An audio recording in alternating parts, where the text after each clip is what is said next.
In this video, we'll be taking a look at Microsoft's Azure. For those of you who aren't familiar with cloud computing, basically in the Industrial Revolution, we gained a massive amount of wealth, and the reason for that was economy of scale. And so we got very good at producing food, and so not everybody had to stay on the farms and work the fields.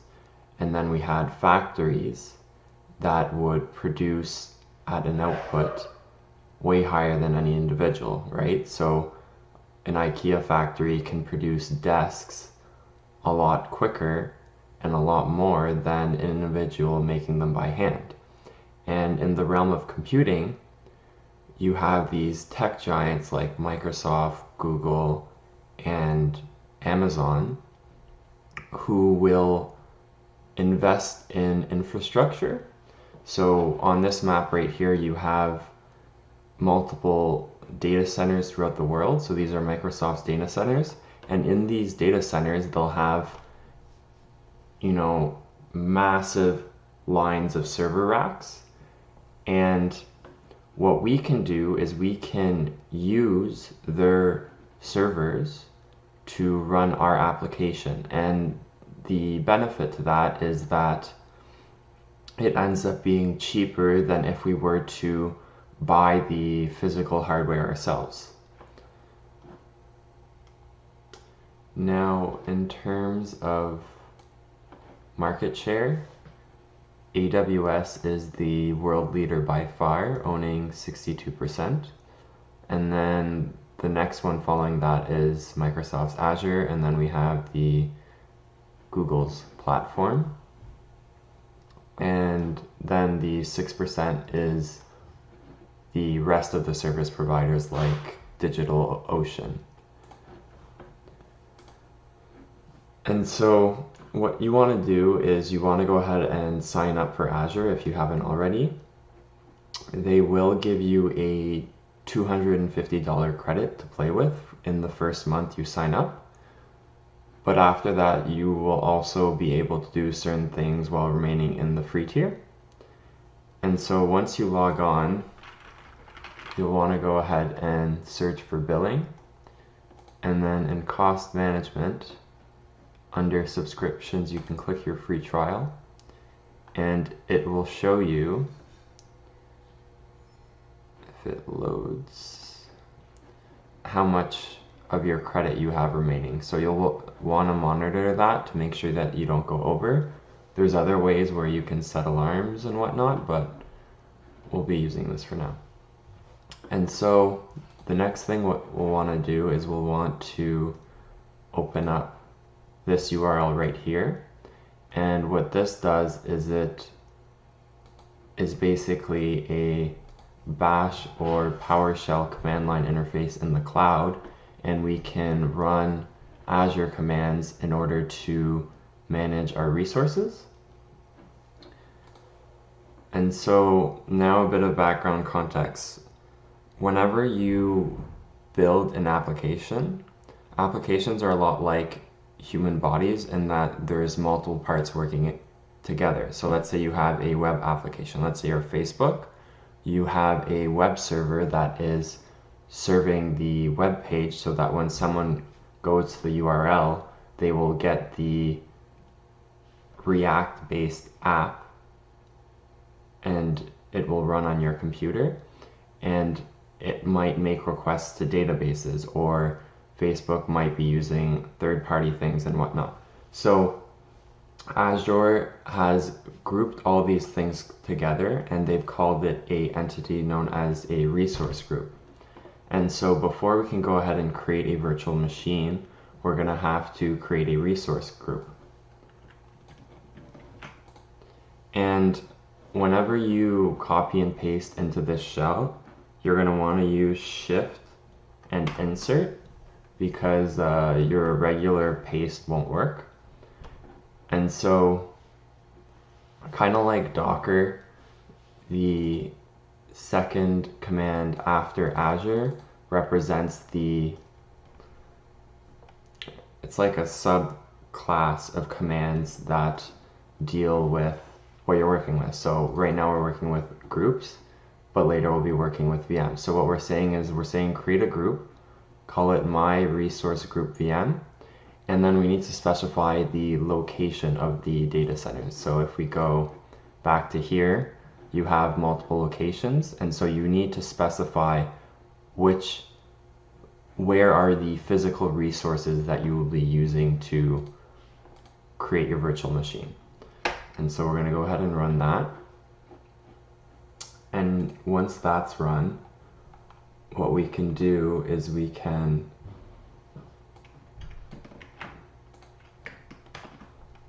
list the available images.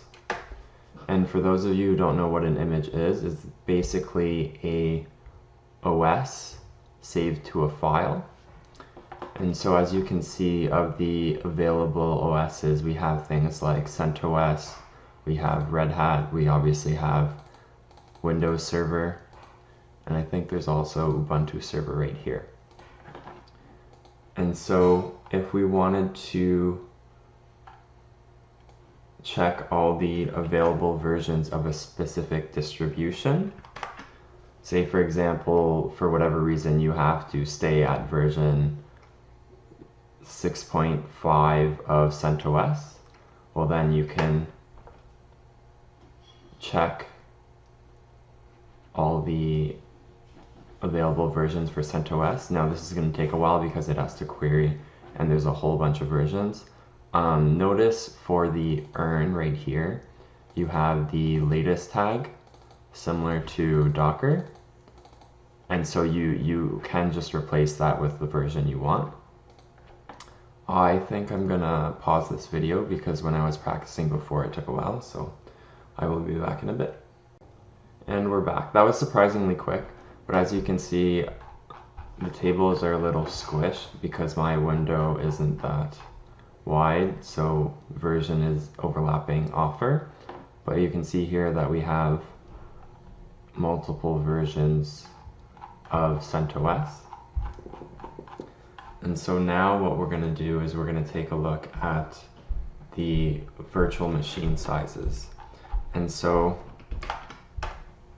sizes in Azure are basically the specifications of your computer. So you can get different sizes, and these sizes might have optimizations to them. So for example, you can get memory optimized specs, you can get general purpose, you can get GPUs if you're going to do some kind of machine learning or whatnot. And so now what we'll take a look at is basically what this stuff means. So by default, whenever you create a virtual machine, it will come with two disks. The first one being the disk that will hold our operating system, and then the second disk is our temporary disk, and anything you put in this disk will get deleted if the virtual machine is moved or deallocated or whatever else. So you want to be careful what you put on this. And then the max data disk count refers to the number of hard disks or solid state drives that you can attach to this virtual machine. The memory in megabytes is the size of your RAM, and then you have the number of cores, which is the number of physical or virtual CPUs on a single chip. And that's basically all we really need to know. So now what we'll do is we'll create our first virtual machine, and this one will be using Ubuntu long-term support. And again, don't be surprised if this takes a few minutes. I think I'm going to go ahead and pause it again because it might take a while. So I will see you guys in a bit. Now that that's done, we can go ahead and view the VMs associated with our resource group by running the following command.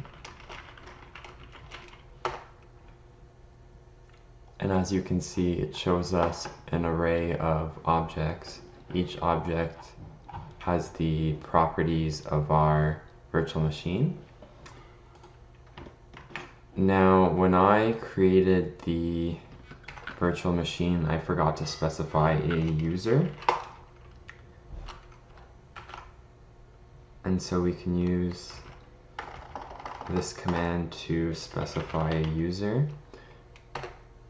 Now, for me, this isn't going to work because I already specified it, but for you guys, it will update the user, which we'll need in order to get onto our virtual machine. Now, while this is loading, I'll go ahead and talk about what we're going to do next. So the next thing we're going to want to do is get the public IP address, and we can use that public IP address to get onto our virtual machine. There's two ways of doing it, I guess.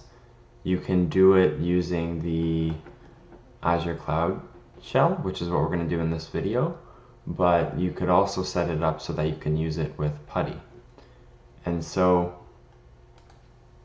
to get the IP address, we need to go ahead and specify the name of our virtual machine and also the resource group.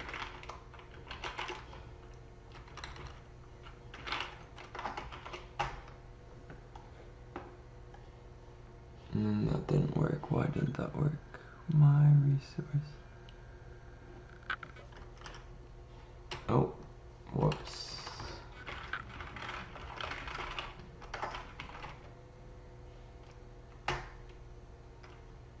There we go. Alright, and the IP address is right here.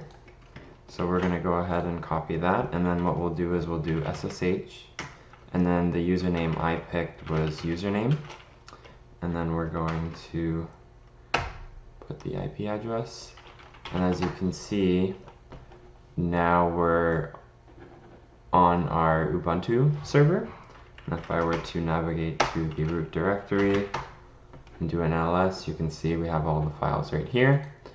So you can do whatever you want in here, and then when you're done, we can do exit. Now, the next thing we're going to want to do is we're going to want to talk about the different states that a virtual machine can be in. And so you can have starting, running, stopping, stop, deallocating, and deallocated. The only real thing worth noting here is that if your virtual machine is stopped, you will continue to incur compute charges. And so if you want to avoid getting charged, you're going to want to deallocate your virtual machine. To get the state of our virtual machine, we can go ahead and run the following command.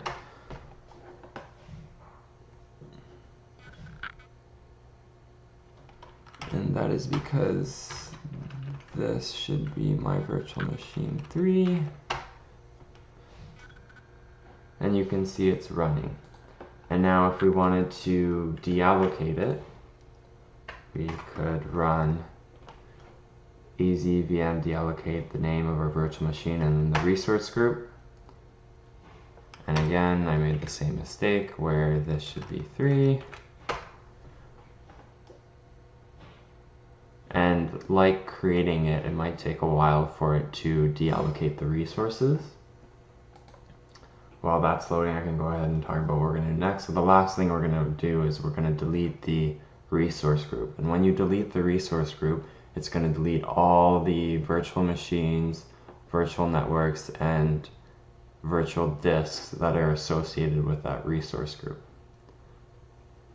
And so I think I'm going to pause it until it's done because it looks like it's taking a while. I will see you guys in a minute. Sorry for continuing to chop the video, but I just don't really know what I would do in the meantime. So if we were to run this command again, we can see that the status is now deallocated.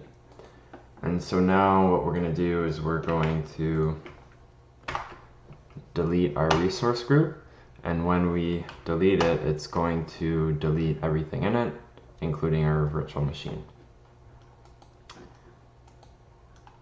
And hopefully that won't take too long. I may or may not have to pause that. I guess I can talk about